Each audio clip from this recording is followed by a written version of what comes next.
나라에 공을 세운 인물들을 모아놓은 삼국사기 열전 충신편. 10여 명의 충신들의 이야기가 담겨있다. 그런데 여기에 고구려 평원왕대의 인물인 바보온달이 나온다. 평강공주와 결혼한 바보온달. 바보의 대명사로 여겨지는 온달이 왜 충신으로 기록되고 있는 것일까? 바보온달과 평강공주의 애틋한 사랑 이야기. 그 속엔 6세기 고구려 사회의 변화와 온달의 참모습이 숨어 있었다.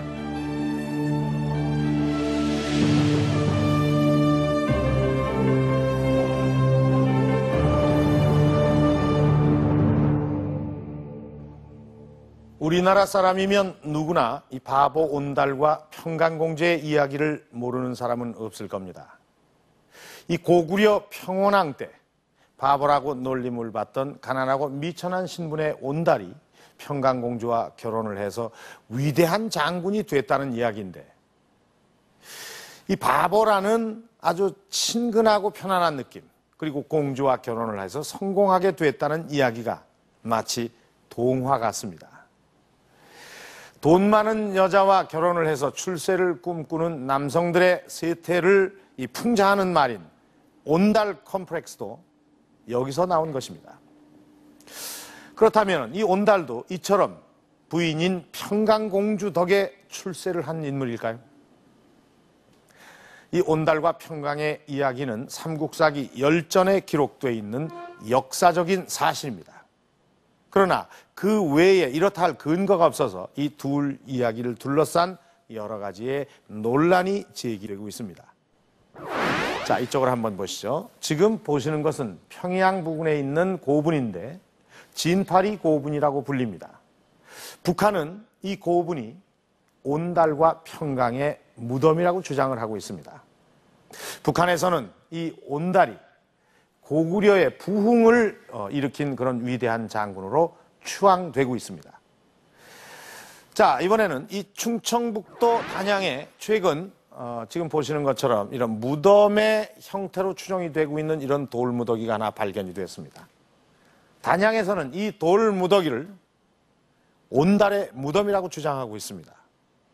어찌된 일인지 발굴 현장으로 가보도록 하겠습니다.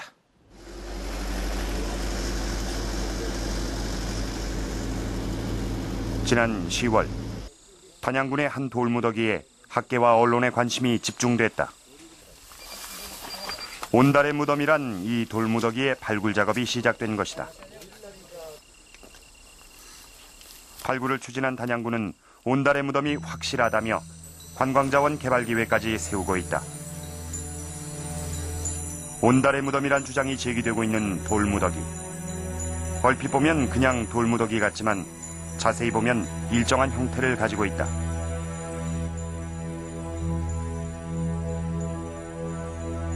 대부분의 돌들이 자연석이 아니라 인공적으로 다듬은 것이다. 게다가 일정한 형태와 모양을 지닌 돌들이 규칙적으로 포개져 층을 이루고 있고 아랫부분엔 기단의 흔적까지 보인다. 고구려의 계단식 적석총과 비슷한 것이다. 마을 사람들 또한 옛날부터 이것을 온달의 무덤으로 불렀다고 한다. 장군총이라 그러죠. 온달 장군 무덤이 건주 맞다 하는, 그러니까 이게 온달성으로 넘어가자면 직선거리니까 가깝거든요. 이 저게 사디온으로 내려가서 가는 것보다가 이 바로 요 속세맥이 딱 정상에 올라가면 그 온달성이 정면으로 딱 복판으로 보여요. 바보 온달을 줘서 여기서 전사를 해가지고 모시고 가다가 급해가지고 여기다 썼다 그러더라고요. 어른들이요. 번호 써 있는 돌들은 좀 조심해. 발굴 초기 이것이 고구려의 적석총일 가능성은 확인됐지만 누구의 무덤인진 밝혀지지 않았다.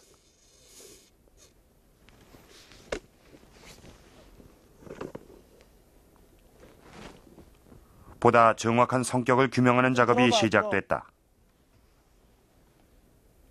적석총의 크기와 규모를 확인하는 작업. 22m. 측정 결과 길이는 22m, 높이는 10m나 됐다. 이렇게 큰 규모를 지닌 고구려의 계단식 적석총은 남한에선 드문 것이다.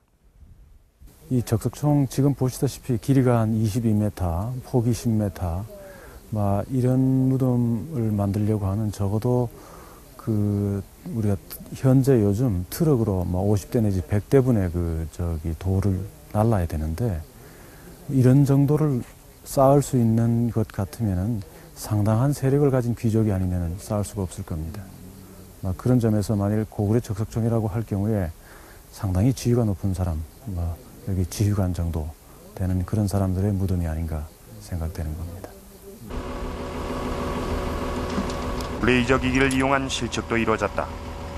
규모가 큰 유적에 주로 사용되는 이 기기는 수작업보다 정확하다. 파악된 수치들을 컴퓨터에 입력하면 전체 형태까지 쉽고 빠르게 파악할 수 있다. 실측 자료를 통해 복원한 단양의 고구려 적석유구. 그 형태와 크기가 한눈에 들어온다. 중국 지반에 있는 고구려의 대표적인 적석총인 장군총. 길이 31m로 단양 것보단 크지만 그 모양은 같다. 여기서 빼면 이거 위에서 빼야 되는 거 아니야? 그렇다면 이 무덤의 주인이 온달일까? 무덤의 내부 시설을 확인하는 작업이 시작됐다.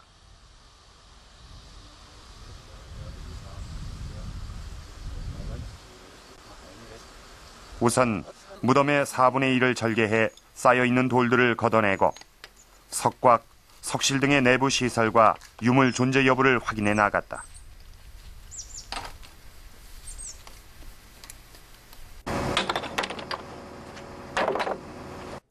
그런데 작업 도중 새로운 사실이 드러났다.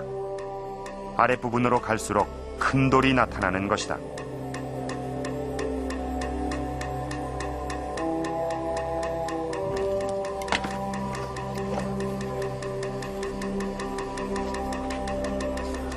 이런 돌들은 석실 구조물의 일부거나 무덤 전체를 바치는 기둥일 것으로 추정된다. 내부 시설이 있을 가능성이 높은 것이다. 돌의 선이 있습니다. 그 하부에 이제 굉장히 지금 보시다시피 이렇게 큰 돌이 있고 사실 요 부분 돌이 사라진 부분도 굉장히 큰 돌, 저기 보이는 큰 돌이 이 지점에서 나온 것입니다. 상부보다는 하부에 큰 돌을 쓰고 또 한 가지는 여기 지금 돌이 이렇게 기울어진 돌들이 있습니다. 여기도 기울어진 것이 있고 저 중심부에는 또 속으로 기울어져 들어가고 있습니다. 그래서 여기 이제 축석을 할 때는 되게 수평으로 쌓는데 저기 기울어졌다는 것은 어쩌면 그 내부에 구조가 있어가지고 그게 함몰되면서 기울어진 것인지 그런 것들을 이제 다음 단계에서 우리가 좀 확인할 생각입니다만. 이 밑에 고추밭하고 저게 그런데 주민들에 의해 새로운 사실이 확인됐다. 주변에 5기의 소형 적석총이 있었는데 그중 3기가 무덤과 연결돼 있었다는 것이다. 원래 여기가 돌무디기가 이 길 이쪽으로 새무디기 저쪽에 지금 저 거울 있는데 딱 그 두무디기가 있었어요. 그 연 사람이 안 다녔고 무인지경이 있었고. 주민들의 증언은 발굴